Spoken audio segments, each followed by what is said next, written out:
마지막 4년차 때 성적은 교육학과 전공이 어떻게 될까요? 전공은 72점이었고 그리고 교육학은 18점이었습니다. 그래서 총점으로 90점 나왔었습니다. 와, 90점. 네, 안녕하세요. 간단한 자기소개를 부탁드립니다. 네, 안녕하세요. 이번에 서울시 임용 합격하게 된 홍쌤이라고 합니다. 반갑습니다.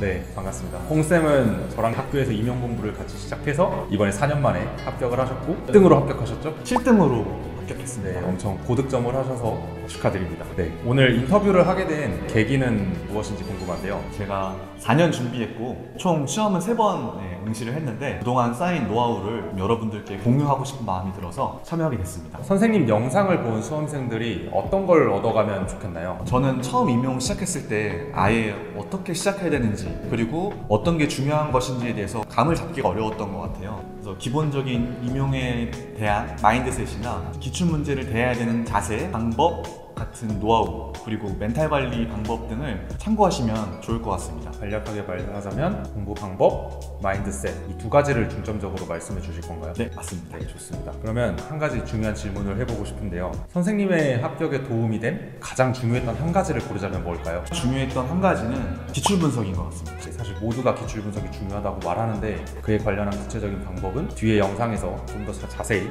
설명해 주시면 좋을 것 같아요. 네, 그러면 4년 동안 시험을 준비하셨는데 4년 동안 어떻게 시간을 보내셨는지 1년차, 2년차, 3년차, 4년차 순으로 얘기를 들어볼 수 있을까요? 먼저 1년차 때 어떻게 보내셨나요? 저는 1년차 때는 4학년 때 임용을 시작했습니다. 그래서 학교 수업을 들으면서 그때 당시에 1학기 때 13학점을 들었었거든요. 그리고 2학기 때는 대략 8학점 정도 수업을 듣고 그리고 학원 알바도 병행을 하면서 그 학교 수업과 학원 알바 그리고 임용 공부 이 3가지를 병행을 했습니다. 그렇게 해서 첫 해 성적이 어땠죠? 제가 기억하기로는 1차 합격 커트에서 마이너스 10이었습니다. 총 합격 컷이 예를 들어서 83점이었다라고 하면 73점을 받으신 거죠? 네, 맞습니다. 교육학과 전공 중에 어떤 게 더 안 나왔나요? 교육학은 그때 당시에 15점이 나왔는데 그렇게 부족한 점수까지는 아니었던 것 같아요. 근데 전공 점수가 이제 합격한 선생님들에 비해서 10점 정도가 안 나왔으니까 전공이 많이 부족했던 것 같습니다. 전공에서 조금 부족했다. 그렇게 합격 컷에서 10점이 모자랐고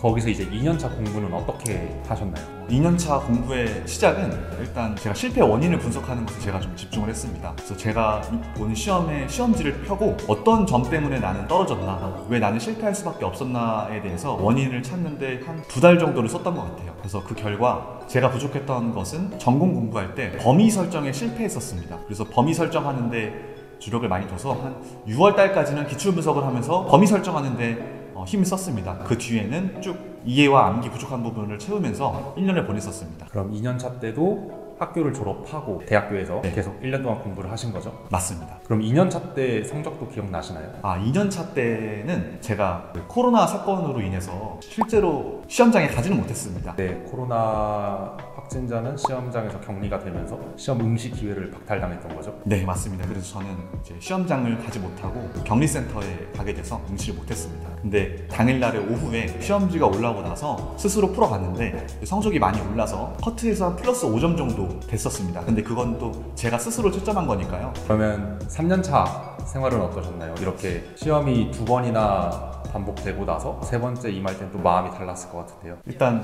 제가 재수, 그러니까 2년차 때 굉장히 열심히 했고 수준이 많이 올라왔기 때문에 공부는 많이 된 상태였습니다. 근데 이제 멘탈적인 부분에서 많이 힘든 부분이 있어서 스스로 극복하는 데 많이 힘을 주고 재수할 때도 부족한 부분이 있었기 때문에 그 부족한 부분을 찾고 그것을 메꾸는데 다시 채워나가는 데 힘을 많이 썼던 것 같아요. 또 3년차 때는 1차 합격까지 하고 2차에서 탈락하신 거죠? 네, 맞습니다. 3년차 때는 1차 커트에서 3.0, 그러니까 3점 위였는데요. 2차 시험에서 면접이 31점이 나오는 바람에 2차에서 이제 불합격을 하게 됐습니다. 그렇게 떨어지고 4번째 다시 도전을 하셨습니다. 4년차 때는 어땠나요? 4년차 때는 제가 이제 기간제 교사를 시작을 했습니다. 그래서 제가 고등학교에 지원을 해서 6개월간 기간제 교사로 근무를 하고 일을 그만둔 뒤에 다시 올인을 해서 시험을 준비하게 됐습니다. 6개월이라고 하면 1학기 동안 하신 건가요? 네, 맞습니다. 3월부터 근무를 해서 여름방학 수련회까지 마치고 이제 일을 끝냈습니다. 기간제 생활과 공부를 병행하셨다는 건데 이것도 한번 뒤에 가서 자세히 한번 이야기를 나눠보도록 하겠습니다. 마지막 4년차 때 성적은 교육학과 전공이 어떻게 될까요? 전공은 72점이었고 그리고 교육학은 18점이었습니다. 그래서 총점으로 90점 나왔었습니다. 와, 90점. 네, 좋습니다. 그렇게 해서 4년차 때 총 90점으로 합격을 하시고 2차에서도 되게 우수한 성적을 거둔 걸로 알고 있는데요. 합격 진심으로 축하드립니다. 네, 감사합니다. 그래서 지금 최종 합격한 지 지금 한 달 정도 지났나요? 네, 거의 이제 한 달 돼가는 것 같습니다. 기분이 어떠신가요? 솔직히 너무 오랫동안 하다 보니까 만감이 교차하는 것 같습니다. 행복합니다. 그러면 합격한 요즘은 뭘 하면서 보내고 계시나요? 이제 3월 2일이면 새학기가 시작해서 수업 준비를 하고 있고요. 그리고 제가 평소에 하고 싶었는데 못했던 운동을 다시 배워보고 있습니다. 이제 다음 주가 개학이죠? 네. 첫 출근일 텐데 어떤 마음이 드시나요? 이제 새로운 학생들을 만나는데 제가 아직 부족한 점이 굉장히 많기 때문에 부담도 되고 또 한편으론 설레기도 합니다. 또 이제 처음으로 담임을 하잖아요. 네. 반 학생들한테 해주고 싶은 말이 있나요? 실제로 제가 이 말을 할지는 모르겠는데 제 속마음은 아직 제가 부족한 게 많아서 미안하지만 또 제가 열정이 있기 때문에 최대한 많이 학생들을 도와주고 싶은 마음이 있습니다. 네, 또 초임 교사가 갖고 있는 그런 뜨거운 마음이 있는 것 같아요. 4년 동안 시험 공부한다고 고생을 하셨는데 그럼 마지막으로 시험을 준비하고 있는 임용고시 수험생들에게 한 말씀 해주시죠. 임용시험이 참 1차 시험도 그렇고 2차 시험도 그렇고 운적인 요소가 많이 작용하는 것 같습니다. 그런데 실력이 있는 분이라면 한두 번 이제 운 때문에 안 되는 경우가 있더라도 꾸준히 포기하지 않는다면 분명 잘 되는 날이 있는 것 같습니다. 저도 또한 코로나도 겪기도 했고 많은 어려움이 있었는데 계속 하다 보니까 되는 날이 있긴 하더라고요. 그래서 너무 많이 절망하지 않으셨으면 좋겠고 멘탈 관리 잘 하셔서 꼭 합격하셨으면 좋겠습니다. 네, 감사합니다. 그럼 이제 이어서 서울시 7등을 이루어낸 공부 방법을 차근차근 한번 알아보도록 하겠습니다. 감사합니다.